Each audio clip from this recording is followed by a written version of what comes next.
Yes. Um, Yeah. Well, it's just like, again, so we're setting up Facebook Live so we can just kind of start and it'll okay. do its thing.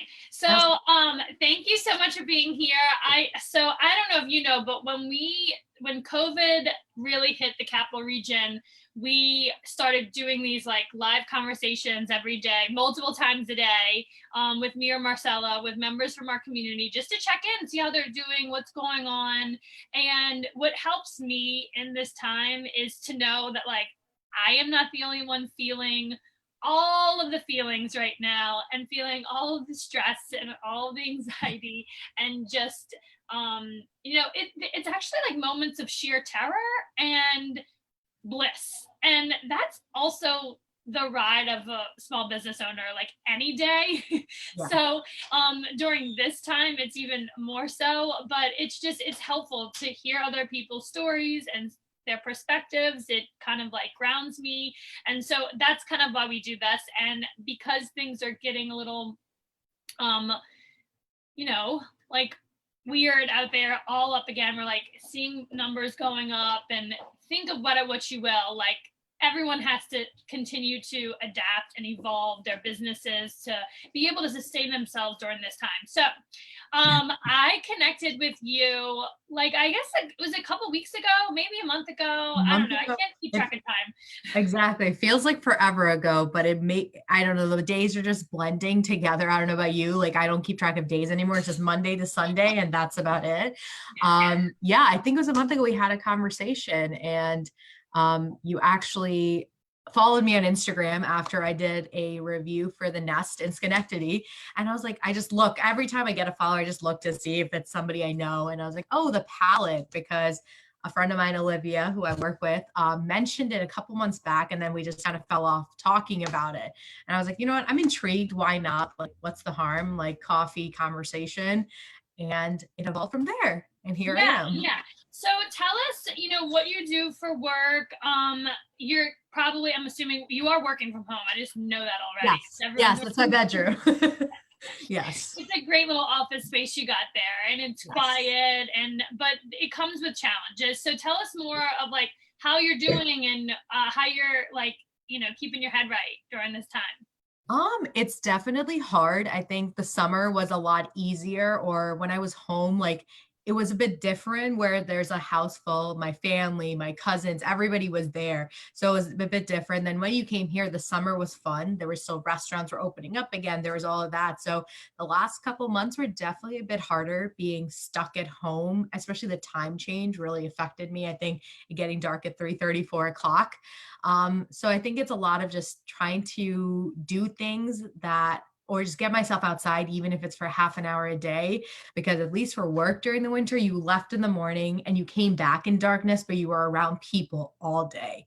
So that's the hardest part for me, is not having that social aspect. I have a roommate, but we both work. So it's different. And it's a lot of, like you said, the feelings like seasonal depression, like that's a real thing. I was definitely going through their days. So there's not a lot of motivation, I think, at times where you go through the ups and low, like highs and lows of working from home. Like some days it's great. Some days it's like, how do I do this for another couple months? At this point, we have no idea when we're going to go back. So it's hard. And some days it's like, it's very good. I can sit here, I can get up, and usually I'm not dressed up or have my hair done. So it's just easy, get up, come here, do my work. But it's also, there's challenges. I feel like there's no off time. Like I can sit in front of this computer till 7 p.m. because who's there? It's not like I'm leaving an office and going, I'm just leaving my bedroom and going to the living room. Yeah. So there's pros and cons to it. Yeah. And so do you have any idea, like from your employer, to let you know? I mean, are like banks are back at work. So I'm wondering, just from your perspective, is it, are you thinking in the spring? Are you thinking like you're basically home until 2022? Are Um, they kind of like leaving it open ended? so I work for NBT Bank, and the one in the Saratoga Broadway. And I can go back into the office, but there's like 2 people there. So for me, I was like, it's not the same feeling of going in. I go in to print things every once in a while. But I just prefer being at home, not having to wear a mask for 8 hours a day. It's easier for me. Our branch employees did go back, I believe, in July or June, something like that. But now they've closed our lobbies again because Oh, cases are really? rising. So it's appointment only if you want to come in. Okay. And they said they're going to stay at like 40% capacity or whatnot until there's a vaccine and there's something concrete. But there's Yeah. no rush. We've adapted pretty well of getting everybody to be able to work from home. And this time gave them a chance to think, what jobs do really need to be in person? Like so some people will be working permanently going forward. I don't think I could ever be that person. So we'd like to think by next year, hopefully by mid-June, like people will be back in more than just like one day a week or whatnot. Yeah. So Yeah. Yeah. time will tell. Yeah, yeah. So in the meantime, you have basically created this following of people on Instagram, and it is a passion project. But I I have already told you this. Like, you should be getting paid for this because it's incredibly impactful for small businesses to have this outlet in you. And so like I understand, helping businesses during this time. You absolutely need to do that, and you do. We spoke about this earlier. You are in this place of strength where you can, help businesses during this time when they're struggling and they need the support and they don't have the bandwidth to, constantly be communicating the ever changing, situation that we're in right now. So tell us, like, how you got started with running on Avocados and what it does for you and how it's supporting small businesses. And yeah, you light up when you talk about this. So have at it and tell us more about it. So going to college near the last year, my senior year, I really got into like healthy eating, or more of what I found was there was a balance between it. I've struggled with disordered eating since I was like a young kid. And until like the last couple of years, like there was no balance. There was only like healthy in one spectrum. So once I left college, I moved to Norwich, New York for work. And I was like, how do I need a creative outlet. Moving to a super small town was very tough. And my boss now basically was like, don't be afraid. I was like, I really have a passion for food and cooking and all of this stuff. I want to be able to make my own food, but also like it gives me joy being able to do that for myself and be in a good place to enjoy that again. So he's like, just go for it. So it literally started with just my family members and like my sisters and some people I knew that started following. And now it turned out to be something. I've met amazing people on the platform, like people I call my friends now, which is crazy because you have kids. My parents always said, don't talk to strangers on the internet. And I've definitely like gone for a weekend and spent time with friends there. And it's just an outlet that I use to create simple, easy food. Self-love, body acceptance is a big thing, and mental health, which I know a lot of us talk more often about, but growing up Indian, like that was a taboo. We don't talk about that. We don't talk about therapy. We don't talk about any of that stuff. So I found it to be, if I can be a voice to use that, like that's the way I'm going to use it. And this page turned out to be something where I got to work with some big, pretty brands and companies out in the world, like Fabletics, Vital Proteins, and all of that. But when I moved back to the 518, I realized, like, especially this year, I think it made it even bigger of a reasoning of how important small businesses are. And living in Saratoga, there's so many small businesses. And as a foodie, I love trying new places and all of that. And like yourself, you're a small business owner. So many are struggling this year. And this isn't even because of COVID, but I was like, I want to work with small businesses because big businesses are great, but there's so much impact in a community. And I know when like Plum Dandy closed, my roommate introduced that to me like 4 years ago. We were so upset by it.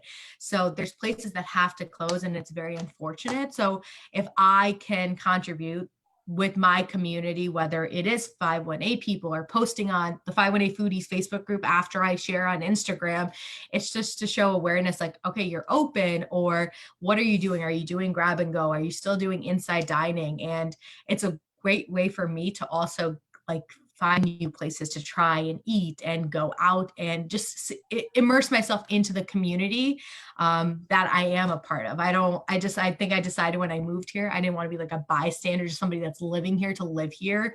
I want to be part of what's happening. And there's a lot happening in Saratoga. There is a lot happening in Saratoga. I mean, and I love to hear that you want to get engaged, and there's so many different ways to get in there and contribute and be part of it, right? Like it's not like, oh, only for the people who have always lived here or people who, you know, own businesses. It's like it takes everyone pushing the ball ahead and like stay in your lane, do what you do best, and just like let's work together, you know. So from a business owner standpoint, I so appreciate the work that you're doing, and the other part is like it's just a different perspective, right? Like I don't have the same experience as you, and I may not look at the same, I don't know, food item or conversation or like just the fact that a business is closing, you know, you don't even realize how many businesses impact people, you know. So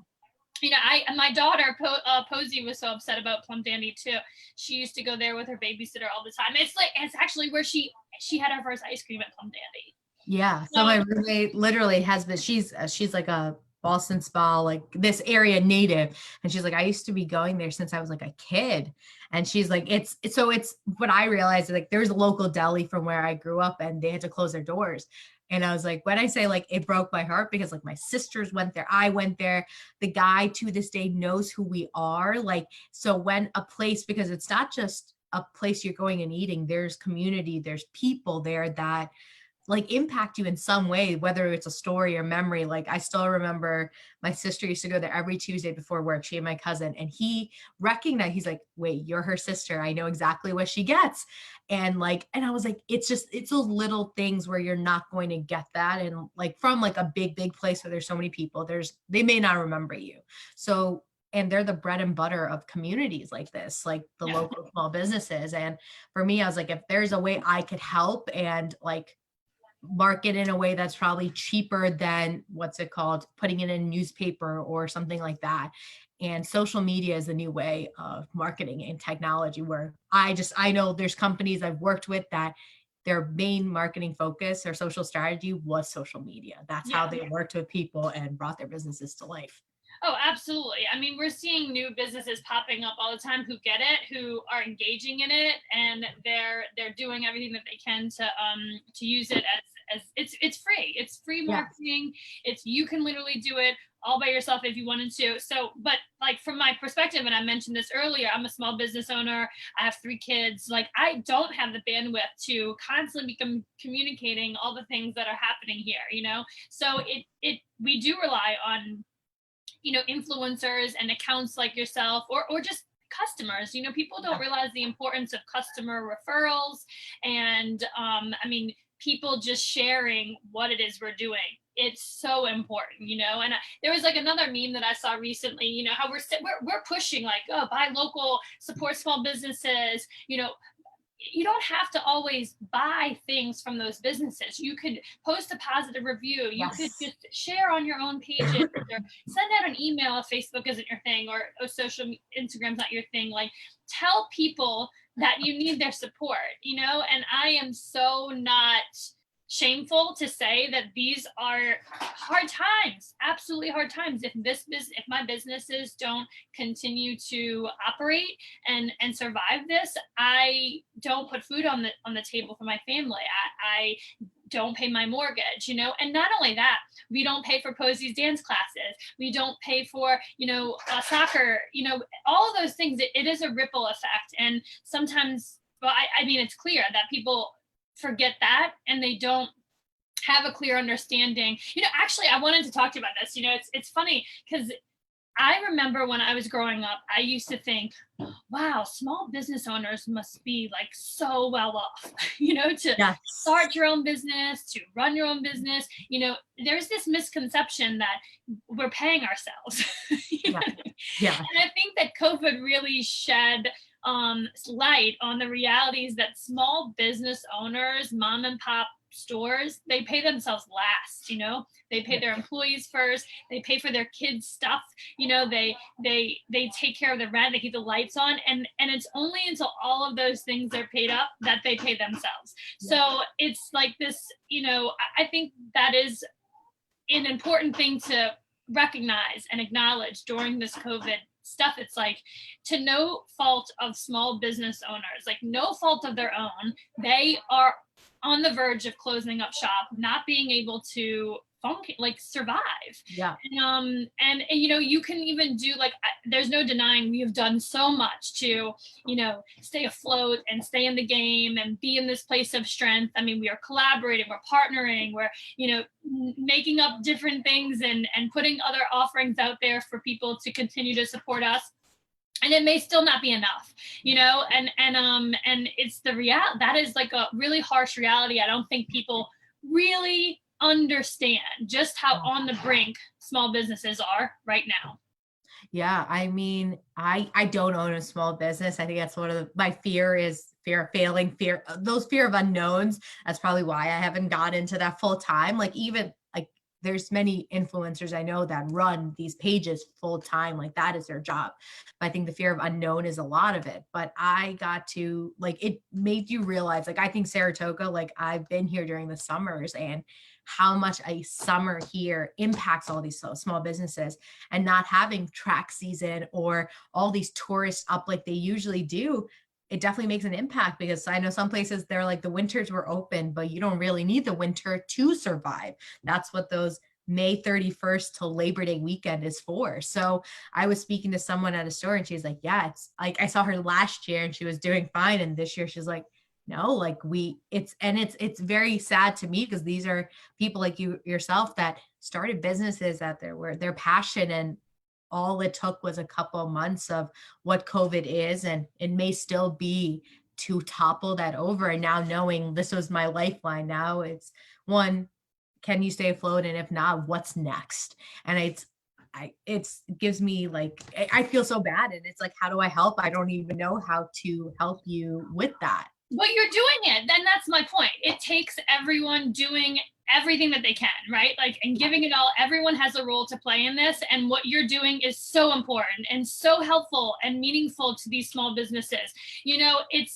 It's how people treat each other and how people support one another during this time that I will never forget. I am so blown away at how many people are out there who I didn't even know existed, that are supporting me and rallying behind me and cheering me on, because they want to see us still be here, not just next year, but years and years from now.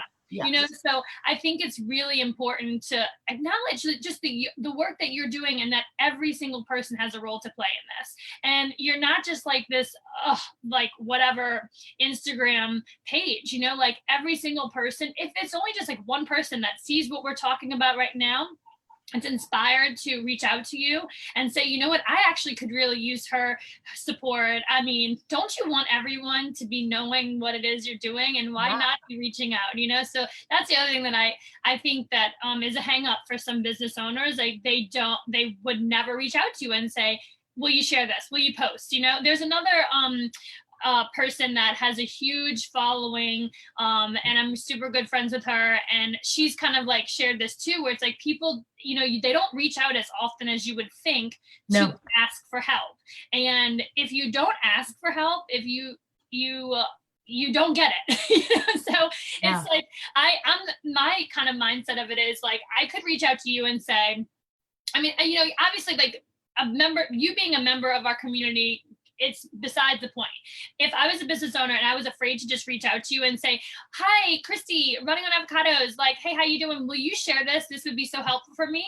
And I'm taking away your opportunity to either help me or just say no, right? Like, you are a big girl, right? You are a woman who has her own thoughts, her own feelings, and you have every opportunity and every right to say, no, I don't want to help you. No, this costs this, or have a conversation about it, right? So I don't know.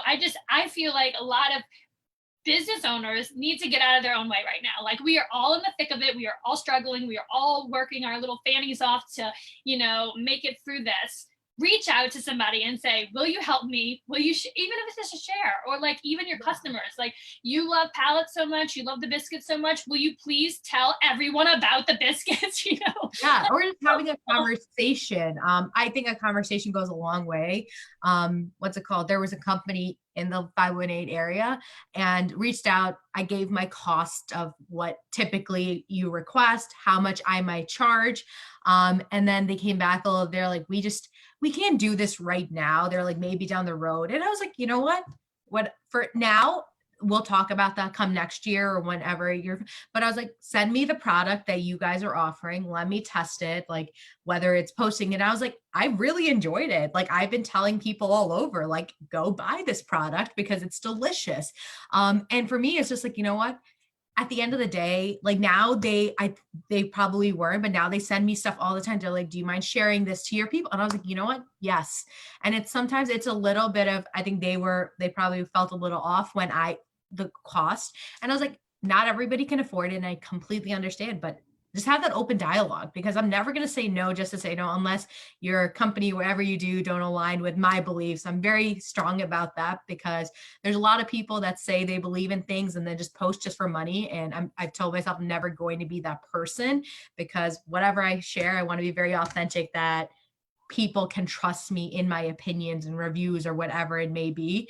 And I've held that for the last 3.5, 4 years. Like, if I don't like it, I've told companies, if you send me something, I don't like it, I probably will not share it, just because I can't lie to the people if they trust me. And I've never thought people would trust me or think about my opinions or anything like that. Never sought out to it. But there are people that reach out like, thank you for sharing this, or thank you for being open about this. And I want to be a place, like you said, small businesses are making impacts. Like, I also want to make an impact on people, and people know who I am, not just as somebody that posts avocado toast. Like, that's so what started was literally that. And now I'm like, you know what? I want to be remembered as somebody that gave back and is a good person, especially during these times, and not just during these times, but in general, or somebody that can go to me for help. And I mean, I reach out, but there's only so many places I know in the area being back that would need help, or I reach out to places like I want to work with or just collaborate with. So I don't know everything or all these places. Like, I know a lot of food places, but there's small shops that I have no idea about. So, and if I don't know, I'm not going to reach out, like you said. So if they reach out. Yeah. And then just from a like, you are worth your weight in gold, right? Like, you are worth what you're putting out there. And it's important to set the tone and the precedent that, like, look, I absolutely want to help you. This is my going rate. We're not going to go there this year because, like, shit is literally hitting the fan right now. And I'm like a human, and I'm a good person. I'm compassionate, and I want to be helpful right now, but it's an easier conversation to have, like, 4 years down the road, to circle back and be like, hey, so about that. Yeah, like, definitely. We supported one another. We were helpful during this time. And at the end of the day, at that point, it doesn't even have to be like 5 years down the road. I'm just saying, like, sometime in the future, it's a conversation that everyone is teed up to have, because you've already addressed it.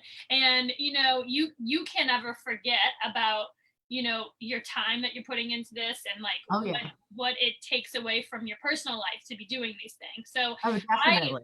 I love, like, turning the passion project into something that can actually, support you financially and give you financial independence. And, this kind of come full circle, because this is something that I know that you're really, not, I kind of keep on saying passionate about, but it's something that's really important to you. You want to help women, single women, or what women in general, be completely financially independent, right? And like being confident with talking about numbers, not leaving it to somebody else to take care of, like owning what you don't know, learning more, and becoming more confident.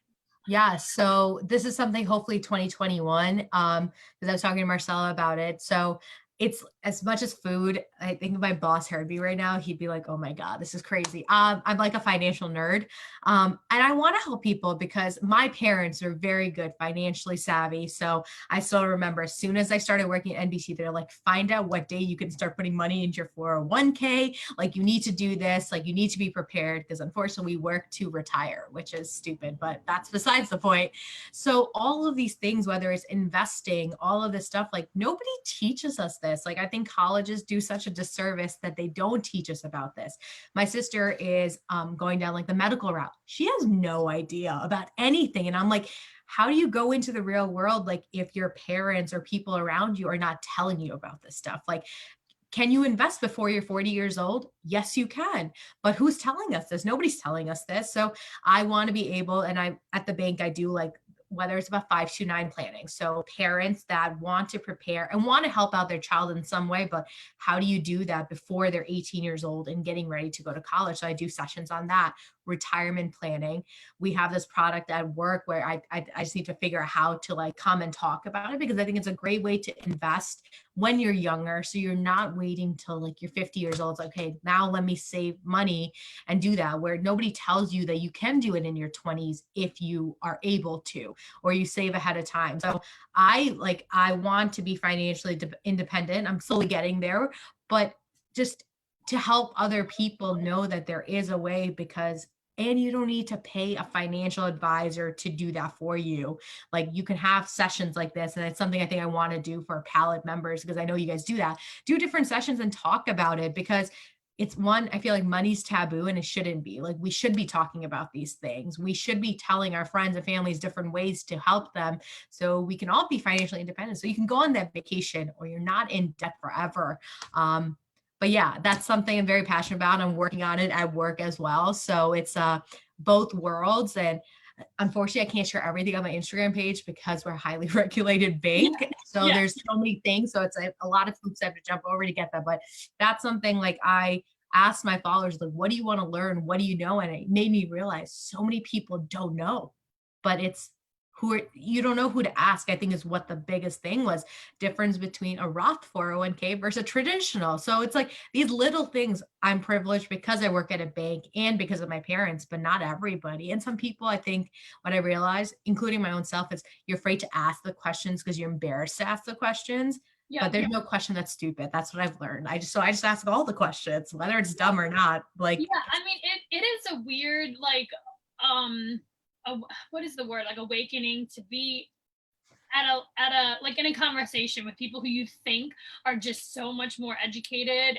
and so much more aware of like, and you know, they're like, you know, just old, maybe they're just older, and more wealthy or whatever, and they're talking, and it's like, wait a minute, I could have this conversation with you guys. Like, I am not outside of this conversation, and like they a lot of the times once you get into those communities or circles of people, like they're at a level that where they want to help, you know, like they want to kind of like lift you up too and bring you along for this ride, you know. Like I think that's what I love so much about Palette is that I'm forced to be around such a diverse group of people, like industry specific, right? And education level and career level. And so it's really been eye-opening to me to realize that I deserve to be in any one of those conversations, you know? And even if you're just starting out, it's actually probably better to be in those conversations so that they understand that like we still have people that we need to bring along for this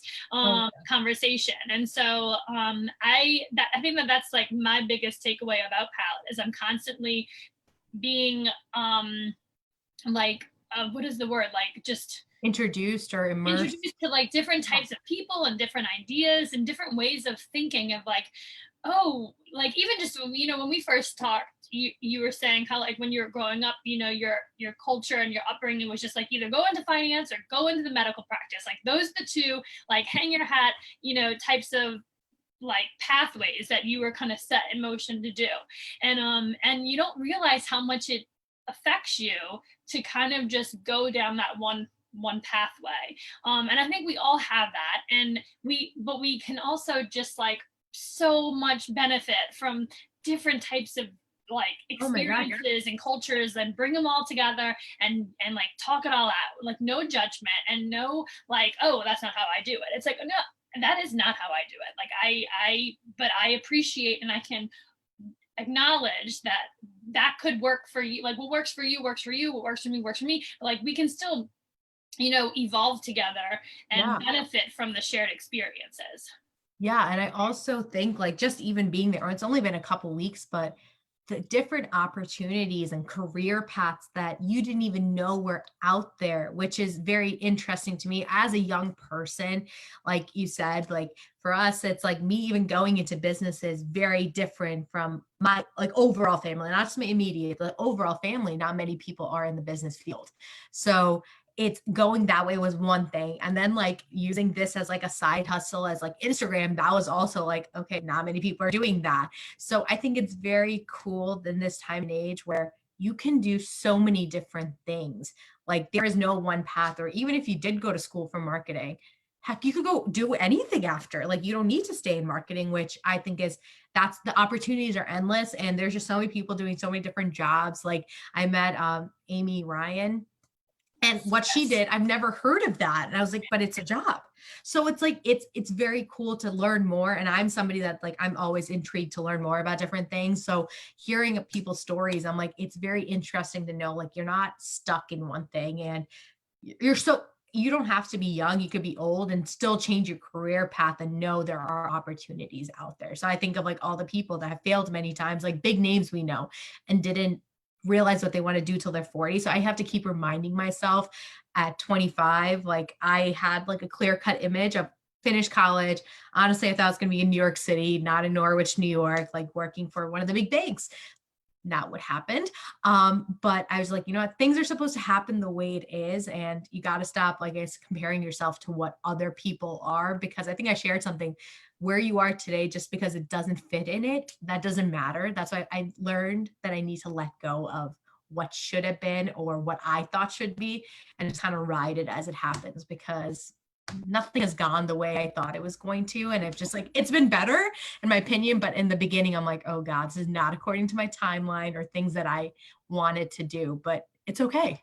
Yeah, I mean, if anything, like that's like a great, takeaway is just like I really do believe like attracts like, and so when you just like sit back and let things kind of happen, and another thing too is like to not have an ego, right? Like what, like no one actually is so concerned about what it is you're doing, except that you're the only person that gets to focus so much on that.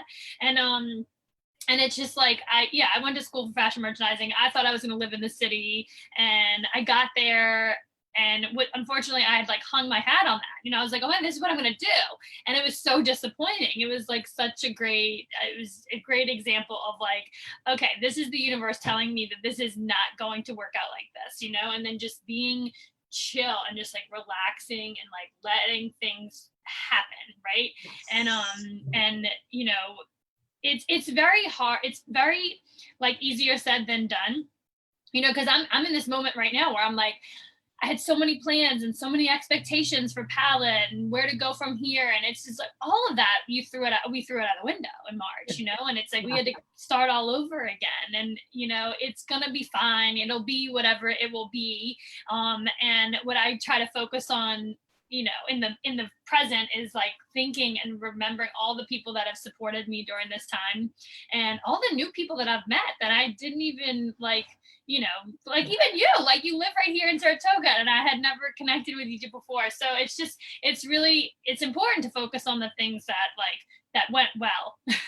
Yes. I feel like it's very hard to, but at times, like my friends shared something. They're like, 2020 has been rough, but let's talk about the good stuff that happened this year. And once we started sharing, there's like 6 of us were like, okay, a lot of good did happen, but sometimes it's so hard to remember that when we're going through a time like this that almost none of us have ever been through. So it's so much easier to see the bad or like what's going wrong versus like, you know what, there's like, you got to spend time at home. You got to spend more time with your kids. Like I spent time at my parents' house.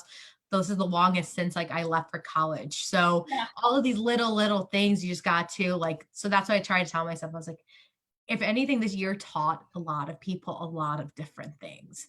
Some good, some bad, but I think it's just a learning thing. And right now it's hard to even think of it as a learning process.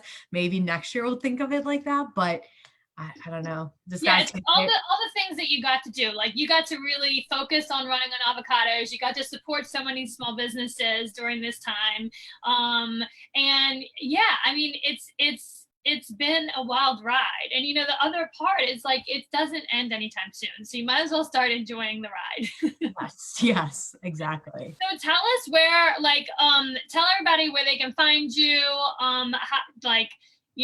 I implore everyone just like DM you, follow Christy on Instagram, and you are or not on Facebook. I am on Facebook Facebook right now. This is a yeah, live. yeah. I have a Facebook page. Obviously, that's my personal one. So if you want to add me, you can message me on there. My Instagram page is running on avocados, but I also have an email for that. So it's running like period on period avocados at gmail.com. Okay, so cool. if you DM me on Instagram, I check that at least 2 or 3 times a day. So if there are messages, I usually get back within 24 hours. Emails Awesome. are pretty good about that as well. And you support any small business, retail.